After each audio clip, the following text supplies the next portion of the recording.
व्यक्तिगत कार्रवाई के बारे में क्या? यदि आप उत्पीड़न का अनुभव करते हैं तो सब कुछ दस्तावेज करें। घटनाओं का रिकॉर्ड रखें जिसमें तारीखें, समय और कोई गवाह शामिल हों। अपने कंपनी की रिपोर्टिंग प्रक्रिया से परिचित हो जाएं। यदि आप उत्पीड़न के गवाह बनते हैं तो यदि यह सुरक्षित हो तो अपनी आवाज़ उठाएं।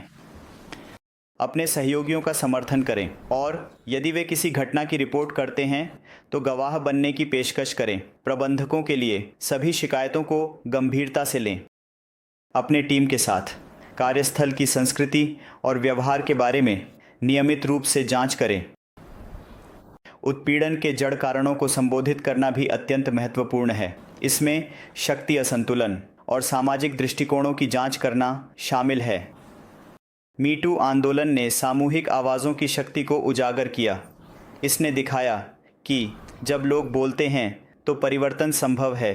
हालांकि अभी भी काम करना बाकी है।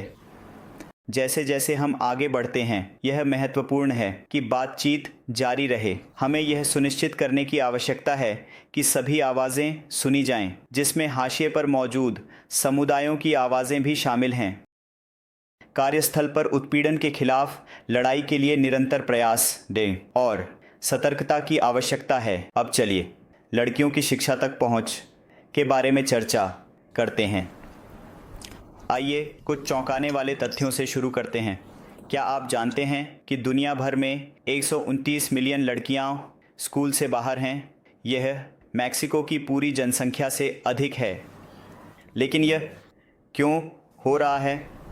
खैर, इसके कई कारण हैं। पहले बात करते हैं गरीबी की। कई परिवार अपने बच्चों को स्कूल भेजने का खर्च नहीं उठा सकते। जब उन्हें चुनना होता है तो लड़कों को अक्सर प्राथमिकता मिलती है। यह उचित नहीं है, लेकिन यह कई जगहों पर एक कठोर वास्तविकता है। अगला, हमारे पास सांस्कृतिक बाधाएं हैं। कुछ समाजों में लोग मानते हैं कि लड़कियों की जगह घर पर है। वे सोचते हैं कि लड़कियों पर शिक्षा बर्बाद है जो बस शादी करेंगी और बच्चे पैदा करेंगी। यह पुरानी सोच लाखों प्रतिभाशाली युवा लड़कियों को पीछे खींचती है। सुरक्षा एक और बड़ा मुद्दा है। कुछ क्षेत्रों में स्कूल की यात्रा लड़कियों के लिए खतरनाक हो सकती है। उन्हें रास्ते में उत्पीड़न या हिंसा का सामना करना पड़ सकता है। इसलिए माता पिता उनकी सुरक्षा के लिए उन्हें घर पर रखते हैं। अब चलिए बात करते हैं कि स्कूल में क्या होता है। कई स्कूलों में लड़कियों के लिए उचित शौचालयों की कमी है। जब लड़कियां पीरियड्स शुरू करती हैं तो यह एक बड़ी समस्या बन जाती है।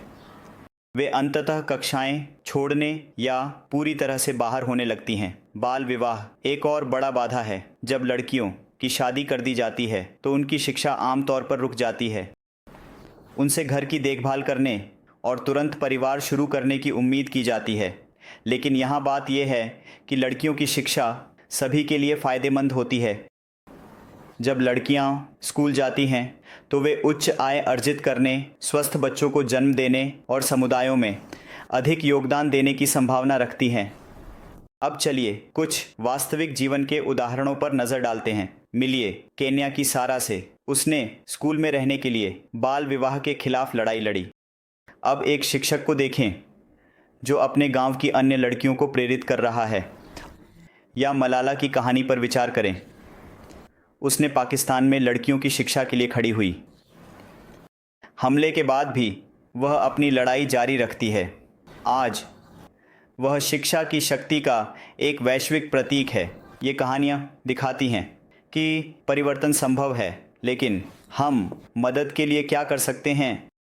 यहाँ कुछ व्यावहारिक कदम हैं। पहले, उन संगठनों का समर्थन करें जो लड़कियों की शिक्षा पर ध्यान केंद्रित करते हैं। दूसरे, लड़कियों की शिक्षा के महत्व के बारे में जागरूकता फैलाएं।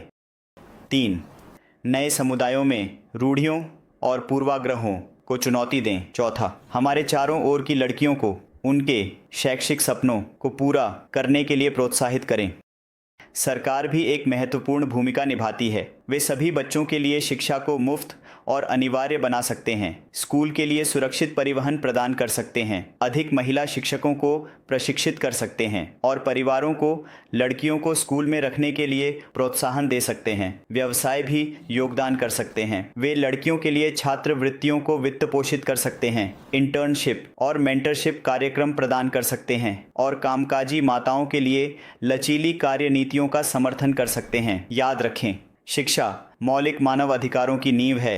यह एक विलासिता नहीं है, यह प्रगति के लिए एक आवश्यकता है। जब हम लड़कियों को शिक्षा देते हैं तो हम अपने सामूहिक भविष्य में निवेश कर रहे हैं। याद रखें, हर लड़की जो शिक्षा प्राप्त करती है वह एक जीत है। वह केवल अपनी जिंदगी को नहीं बदल रही है, बल्कि संभावित रूप से अपने परिवारों और समुदायों को भी बदल रही है।